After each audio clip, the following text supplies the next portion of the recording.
Welcome to our channel పైడాస్ kitchen. నేను మీ భవానీ. ఈరోజు పొట్లకాయ శనగపప్పు కర్రీ అన్నది ఎలా తయారు చేసుకోవాలో చూద్దామండి. దీనికి కావలసిన పదార్థాలు: ఉల్లిపాయ ముక్కలు, పచ్చిశనగపప్పు, 2 వెల్లుల్లి రేకులండి,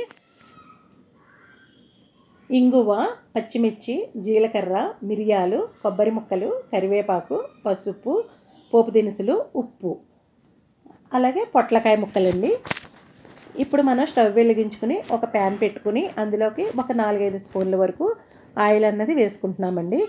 ఆయిల్ హీట్ అయిన తర్వాత మినప్పప్పు, ఆవాలు, జీలకర్ర వేసుకుని ఫ్రై చేసుకుంటున్నామండి. ఇందులోకి మనం ఇది కొద్దిగా ఫ్రై అయిన తర్వాత ఇందులోకి మనము ఇంగువ వేసుకుంటున్నాము. ఇంగువ వేసిన తర్వాత కరివేపాకు కూడా వేసేసుకోవాలండి. ఇందులోకి మనం ఎండుమిర్చి అన్నది వాడట్లేదు. చూసారు కదా, పచ్చిమిర్చి 2 పచ్చిమిర్చి అన్నవి తీసుకున్నాము.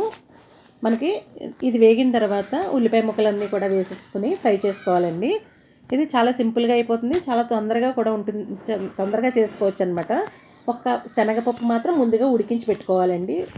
శనగపప్పు ఉడికించి పెట్టుకుంటే చాలా తొందరగానే మనకి ఈ కర్రీ అన్నది ప్రిపేర్ అయిపోతుంది. చూసారు కదా, ఆ ఉల్లిపాయలు ఫ్రై అయిన తర్వాత మనం కట్ చేసి పెట్టుకున్న పొట్లకాయ ముక్కలు ఇందులోకి వేసేసుకుంటున్నాము. ఈ పొట్లకాయ ముక్కల్లో కూడా ఏంటంటే మనం ఇందులో వాటర్ అన్నది వేయనవసరం లేదండి. పొట్లకాయ ముక్కలు మనం ఉప్పు, పసుపు వేసేసుకుని మనం మూత పెట్టేసుకుని ఒక 10 నిమిషాలు ఉంచేస్తే కనుక మనకి ఈ పొట్లకాయ ముక్కలు కూడా మగ్గిపోతాయండి. ఇందులోకి వాటర్ అన్నది వేయక్కర్లేదు. చూసారు కదా, ఉప్పు, పసుపు వేసేసుకున్నాము. ఒకసారి బాగా మిక్స్ చేసేసుకుని మూత పెట్టేసుకుందాము. ఇది మగ్గి లోపల మనం ఈ కర్రీ కావాల్సిన పేస్ట్ అన్నది మనం తయారు చేసి పెట్టుకోవాలండి. అదేంటో చూద్దాం. ఇప్పుడు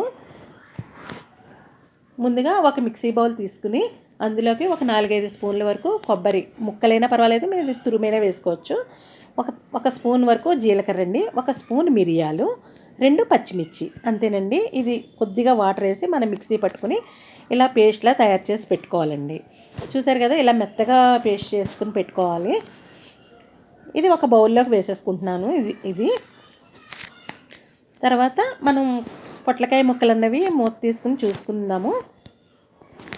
చూసారు కదండి, ఇందులోకి మనం అసలు వాటర్ అన్నదే వేయలేదు. పొట్లకాయ ముక్కలు అన్నవి మగ్గిపోయినాయి. చూసారు కదండి, చాలా తొందరగా అయిపోతుంది అనమాట ఈ కర్రీ అన్నది. ఇప్పుడు మనం ఉడికించి పెట్టుకున్న శనగపప్పు అలాగే వెల్లుల్లి రేకులు కూడా ఇందులో వేసేసుకుంటున్నామండి. ఈ శనగపప్పు ఉడికించేటప్పుడు దానికి మళ్ళీ సెపరేట్గా మనం ఉప్పు అన్నది ఏమి వేయడం లేదండి, మామూలుగానే ఉడికించి పెట్టుకున్నాను. ఈ కర్రీలోకి వేసుకున్న పొట్లకాయ ముక్కల్లో వేసాను కదా, ఆ ఉప్పే సరిపోతుంది.